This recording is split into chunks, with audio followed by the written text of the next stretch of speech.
नमस्कार दोस्तों, आपको पता होगा कल इंटरनेशनल मॉनेटरी फंड आईएमएफ के द्वारा जो रिपोर्ट निकाली जाती है ग्लोबल इकोनॉमिक आउटलुक, वो रिपोर्ट आया है जिसके अंदर भारत की जो जीडीपी ग्रोथ रेट है उसको काफी बड़ी गिरावट की गई है। ये आप न्यूज देख सकते हो यहां पर कि 12.5% से करीब इसको 9.5% लाया गया है आईएमएफ के द्वारा। जो पिछले बार रिपोर्ट आई थी अप्रैल के महीने में उसमें 12.5% के आसपास बोला हुआ था, लेकिन इस बार कहा गया है कि 9.5% की ग्रोथ होगी, जो अभी करंट फाइनेंशियल ईयर आपका चल रहा है, मतलब 2021 से 22 वाला। तो ये एक देखने वाली बात है, क्योंकि आपको समझना है कि 2020 में ऑलरेडी काफी बड़ी हमने गिरावट देखी थी 7.5% की हमारे जीडीपी ग्रोथ रेट में, और ऐसा माना जा रहा था कि बेस नीचे होने की वजह से 2021-22 में काफी अच्छी ग्रोथ होने वाली है। 11%, 12%, कुछ लोग 15% तक भी जा रहे थे, लेकिन जो सेकेंड वेव आया है उसकी वजह से थोड़ी सी कंसर्न बढ़ गई है। तो इसी के बारे में थोड़ा डिटेल से समझेंगे कि एग्जैक्टली ये जो आउटलुक रिपोर्ट है उसमें क्या कहा गया है, प्राइस को लेकर भी क्या कहा गया है, काफी कुछ जानने को है। चलिए आगे बढ़ते हैं। अगर आप यूपीएससी की तैयारी कर रहे हैं तो इसके बारे में सारी जानकारी आपको डिस्क्रिप्शन में मिल जाएगी, वहां से आप हमारे ऐप को भी डाउनलोड कर सकते हैं। सबसे पहले हम यहां पर देखेंगे कि एग्जैक्टली हुआ क्या है, यहां पर आईएमएफ ने क्या बोला है। मैंने आपको बताया यहां पर जो इंटरनेशनल मॉनेटरी फंड है उनका यह कहना है कि जो उनका अनुमान था कि भारत की जो जीडीपी ग्रोथ रेट है 2021-22 में 12.5% रहने वाली है, इसके बजाय यहां पर आप देख सकते हो 3% की गिरावट की गई है, जो कि काफी बड़ी गिरावट होती है। 9.5% अब बोला जा रहा है, और इसका मेन कारण है कि जो सेकेंड कोविड वेव आया था इसका शायद अनुमान नहीं था। तो यहां पर एक तो भारत का पर्सपेक्टिव हो गया, दूसरा ओवरऑल अगर हम पूरे विश्व की बात करें तो उनका जो ग्रोथ रेट है उसको सेम रखा गया है। पिछले बार भी अनुमान था कि 6% रहेगा, और इस बार भी अनुमान है कि 2021 में 6% रहने वाला है। और इसका मेन जो कारण है वो आप ये देखोगे कि जो डेवलप्ड देश हैं उनका थोड़ा सा बढ़ोतरी हुआ है, मतलब कि डेवलप्ड कंट्रीज हो गए, यूरोप के देश हो गए, यूएस हो गया, उनका जो अनुमान था उससे थोड़ा बेहतर वो परफॉर्म करेंगे। और जो डेवलपिंग कंट्रीज हैं जिनके पास वैक्सीन वगैरह की उतनी फैसिलिटी नहीं है और वहां पर गिरावट किया गया है, तो इधर एक तरफ से गिरावट हो रही है और दूसरी तरफ से बढ़ोतरी हो रही है, इसलिए ये ऑफसेट हो जा रहा है और पूरा विश्व जो है वो 6% के आसपास ग्रोथ बताएगा। तो हम थोड़ा आईएमएफ के बारे में भी जान लेते हैं। देखिए, ये 1944 में आपको पता है कि ब्रेटन वुड्स कॉन्फ्रेंस हुआ था, उसके तहत यहां पर ये आईएमएफ सामने निकल कर आया था। तो आईएमएफ जो है वो 1945 में जो है फॉर्मेशन हुआ था। इसका हेडक्वार्टर वॉशिंगटन डीसी में है, ध्यान रखिएगा। और मेनली इंटरनेशनल ट्रेड को फैसिलिटेट किया जाए, इससे रिलेटेड जो रिपोर्ट्स वगैरह हैं वो बनाया जाए, वो ये मेन मकसद होता है। टोटल 189 कंट्रीज हैं, आपको ध्यान रखना है। और इसका जो रिपोर्ट है ना, मैं बात कर रहा हूं वर्ल्ड इकोनॉमिक आउटलुक रिपोर्ट, ये आपको समझना है कि साल में 2 बार निकाला जाता है। एक होता है अप्रैल के महीने में और दूसरा निकाला जाता है आपका अक्टूबर के महीने में। लेकिन क्वेश्चन आपके मन में आएगा, फिर अभी क्या है? अभी तो जुलाई का महीना चल रहा है। देखिए यहां पर क्या होता है कि जो रिपोर्ट निकाली जाती है उसका अपडेट निकाला जाता है। तो अप्रैल के महीने का जो रिपोर्ट था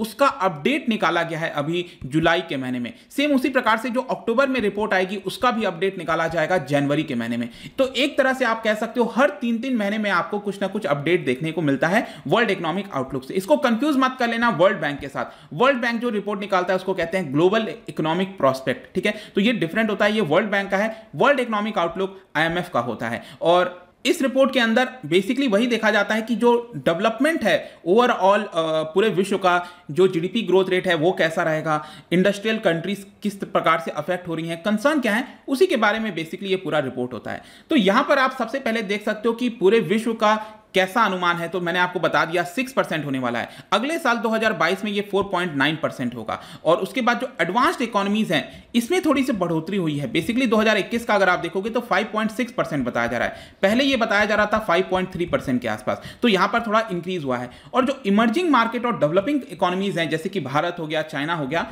यहां पर थोड़ी सी गिरावट हुई है। पहले 6.5% से ऊपर बताया जा रहा था, अब इसको गिराकर 6.3% कर दिया गया है। और रीजन वाइज भी अगर आप देखना चाहते हो, जैसे सब सहारन अफ्रीका हो गया, मिडिल ईस्ट का कैसा होगा वो आप चाहो तो यहां पर देख सकते हो। लेकिन जो सबसे इंपॉर्टेंट चीज हमें देखने वाली है वो है आपका यूनाइटेड स्टेट्स। यहां पर अगर आप देखोगे यूनाइटेड स्टेट्स का 2021 में पहले अनुमान था कि 6.4% रहेगा, लेकिन अब कितना है? 7%। इसका मेन कारण है अगेन वही जो वैक्सीन की हम बात कर रहे हैं ना, वो एक बड़ा चीज है। और 2022 में यूनाइटेड स्टेट्स का 4.9% रहने वाला है। और बाकी भी आप जर्मनी, फ्रांस ये सब चाहो तो यहां पर देख सकते हो। लेकिन हमारे लिए जो सबसे इंपॉर्टेंट है वो आप देखोगे तो जो भारत का अनुमान है यहां पर आप देख सकते हो 2021 में 9.5% रहेगा।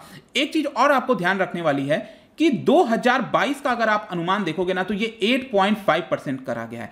पहले अगर आप प्रिडिक्शन देखोगे जो आईएमएफ ने बोला था कि 2022-23 में जो हमारा जीडीपी ग्रोथ रेट रहेगा, ये करीब 6.5-7% कह रहे थे, तो इसको इंक्रीज कर दिया गया। अब आप समझो हो क्या रहा है, क्योंकि ये जो बेस आप देख रहे हो ना कि इस साल हमारा कितना ग्रोथ रेट रहेगा, पहले 12.5% बोला जा रहा था, इसको गिराकर 9.5% बोला गया। इसका मतलब क्या हुआ कि बेस यहां पर नीचे कर दिया गया। अब जब इधर वाला बेस नीचे हो जाएगा तो ऑटोमेटिकली अगले साल यहां पर उनको बढ़ाना पड़ेगा जो अनुमान है, इसीलिए अगले साल 2022-23 का जो अनुमान है उन्होंने इंक्रीज कर दिया है, 8.5% कर दिया है। और ऐसा नहीं है कि सिर्फ भारत का ही कम किया गया है, अगर चाइना का भी अगर आप देखिए तो चाइना थोड़ा सा कम किया गया है। वो लोग पहले बोल रहे थे 8.3% होगा उनका ग्रोथ रेट इस साल, इसको गिराकर 8.1% हुआ है। बेसिकली क्या हो रहा है, कहने का मतलब जो इमर्जिंग मार्केट हैं, डेवलपिंग इकोनॉमीज हैं, उनका ग्रोथ रेट यहां पर कम हुआ है, और जो डेवलप्ड देश हैं उनका ग्रोथ यहां पर थोड़ा सा बेटर किया गया। ये इससे निकल कर आता है। और भारत में कम क्यों किया गया है, इसका रीजन आपको एकदम अच्छे से पता होना चाहिए। वो ये है कि पिछली बार जब रिपोर्ट आई थी अप्रैल के महीने में, तब उनको सेकेंड कोविड वेव के बारे में उतना ध्यान नहीं था, लेकिन अब क्योंकि सेकेंड वेव आया है, जिसकी वजह से जो रिकवरी है जो हम एक्सपेक्ट कर रहे थे 12% 15% का, वो नहीं होने वाला है, इसमें स्लो आने वाला है, इसीलिए उन्होंने यहां पर गिरावट की है। I hope this thing is clear. लेकिन जो वैक्सीन है उसका बहुत बड़ा इंपैक्ट हो रहा है पूरे विश्व में। बेसिकली आईएमएफ का यह कहना है कि पूरा विश्व दो हिस्से में बढ़ चुका है। एक वो हिस्सा जिनके पास वैक्सीन की फैसिलिटी है, तो जो डेवलप्ड देश हैं जिनके पास वैक्सीन है, जो जल्दी लगवा रहे हैं अपने पॉपुलेशन को, वो ज्यादा अपनी इकोनॉमी को तेजी से ओपन कर रहे हैं, राइट। और उसी की वजह से नॉर्मलाइजेशन जल्दी आ रहा है और उनकी ग्रोथ आपको देखने को मिलेगी। और यूएस का मैंने आपको बता दिया, पहले 6.4% से ग्रो कर रहा था, अब 7% से ग्रो कर रहा है, क्योंकि वहां पर वैक्सीनेशन का स्पीड ज्यादा है। लेकिन जो देश यहां पर वैक्सीन की कमी है, स्पेशली सहारा वगैरह में अगर आप देखोगे, जो रीजन है सब सहारन अफ्रीका का पूरा रीजन, वहां पर वैक्सीन की उतनी ज्यादा उपलब्धता नहीं है, तो वहां पर प्रॉब्लम्स आपको ज्यादातर देखने को मिलेगा। और साथ ही साथ एशिया हो गया, जो डेवलपिंग कंट्रीज हैं वहां पर।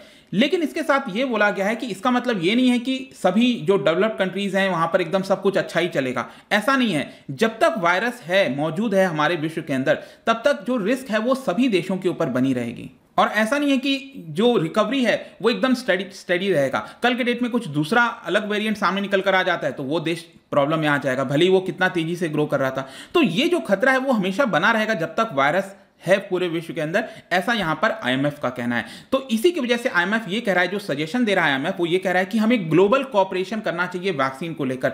सभी विश्व के हिस्सों में जाकर वैक्सीन लगनी चाहिए। ऐसा नहीं है कि डेवलप्ड देश अपनी वैक्सीन लगवा लेंगे तो वो बच जाएंगे। अगर किसी दूसरे कोने के हिस्से में अगर वहां से कोई दूसरा वेरिएंट निकल कर आता है, वो तो पूरे विश्व में फैल जाएगा। तो इसी की वजह से कोशिश ये करनी चाहिए कि जो वैक्सीन है वो हर एक देश तक पहुंचना चाहिए, ऐसा आईएमएफ यहां पर कह रहा है।